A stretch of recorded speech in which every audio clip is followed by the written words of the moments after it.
going on, everyone? Meteorologist Hunter Ward coming to you on January 11th. And we finally got a little bit of snow to talk about for Western North Carolina. It's been a while. And we've got a first snowfall map of this winter season. And it looks like the higher elevations are going to get a pretty good amount of snowfall. And we might see some snow that even drifts down into the Asheville area. And even some accumulation will be possible. Let's go ahead and turn around to my screen. I'll cover all of this for you. And we'll get you all the information you need, getting you prepared for Friday into Saturday. Want to thank Farm Bureau Insurance of Buncombe County on Lester Highway. Our featured agent today is Daniel Jensen. They can take care of all your insurance needs. They take care of mine and do a fine job of it. CP Cruz Accounting as well on Hendersonville Road. Adrian can handle all of your tax needs. Get that appointment, though. She fills up pretty quickly, so great accountant there. Let's go ahead, look around town. Better Homes and Gardens real estate camera in Canton. Check that out. Just a kind of an overcast sky in the Milltown, as well as the Better Homes and Gardens camera in Bryson City. These will be getting updates pretty soon, and there'll be motion cameras moving, showing different views. Grimes Tice Anderson camera downtown Asheville. See that ceiling pretty low around town, but no precipitation really expected until sometime later tomorrow afternoon. BannerElk.com live camera up in Banner Elk, looking down on the city there. This camera sits around 4,500 feet. Expecting 4 to 6 inches of snow on this camera, so will be very interesting as the evening progresses Thursday and into Friday. Affairs of the Hearts downtown Waynesville camera. This one will show some snowflakes for sure on Friday and into Saturday. Maggie Valley camera as well. Cabbage Rose Maggie Valley camera looking good out in Maggie Valley right now. Should see some snow as well here. Haywood County Farm Bureau camera up Dutch Cove. Marthaler Jeweler camera out here. This is one of our newer ones on Hendersonville Road. Could see a dusting of snow here. Lynn Freeman Bush camera here, and the Hands-On Museum in downtown Hendersonville. Hands-On Museum, a great place to take your kids. They are continuing to expand and have a great area for your kids to learn. Then let's check one more. Blaylock Excavation camera. Scott Blaylock's the man. He can do all of your excavation needs. This one's out in Haywood County, overlooking the NC State Department of Research. So let's go ahead, dive into. I know you guys are here to see about the snow, so let's pull up my snowfall map here. This is the kind of my initial thoughts on what's possible. Models are showing some low-lying streamers, in my opinion, that could take advantage of a saturated 700 millibar layer, which is 4,000 to 7,000 feet or so. That layer is going to be saturated and cold with an upper-level enhancement, so some more oomph that's going to come with it to push things up in the atmosphere where snow can be made.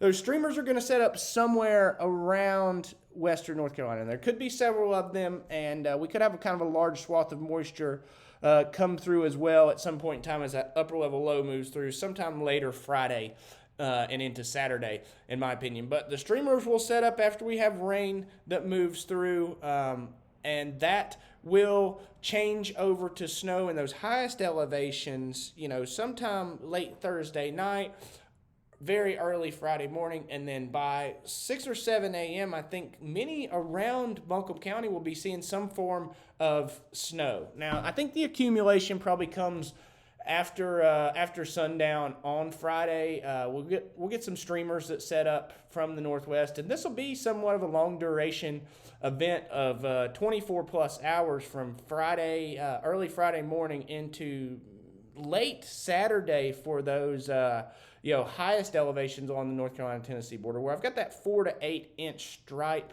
and that maybe 4 to 8 plus.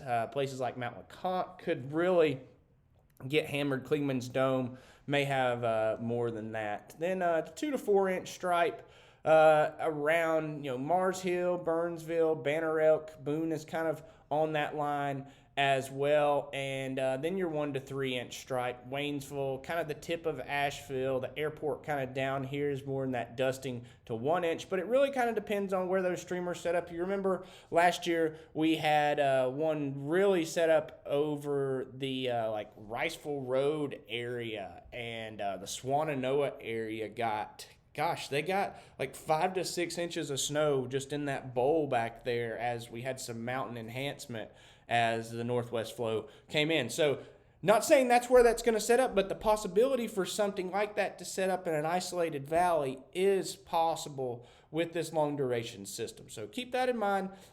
Take that somewhat with a grain of salt, but know that it's possible, and that we could see those streamers develop, whether it's in the southern portion or the more northern portion, or kind of in the central apps of North Carolina here, where Asheville is. We've kind of got that valley where the French Broad River flows, and sometimes we can get a streamer that develops and pushes a little bit farther because there's no real large peaks here to knock it down. So a lot of aspects in play. It's typically what happens with these northwest flows, and I've got my eye on it. And this is kind of my my initial snowfall map. So let's talk about what the models show to give a little bit of validity to this map. So here's the most recent NAM.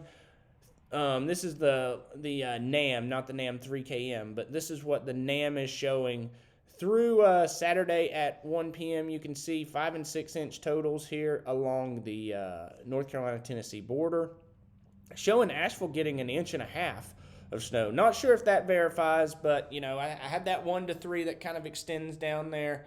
Places like Weaverville and more like the Alexander, northern Leicester community could get Sandy Mush area could get more snow than downtown Asheville. That's where that higher end 2 to 3 inch could possibly fall based off of what models are showing at this moment. And so you'll see places like in Haywood County. I think Waynesville could get 1 to 3 inches as well. As we taper south, Macon County and parts of Jackson County may not experience anything.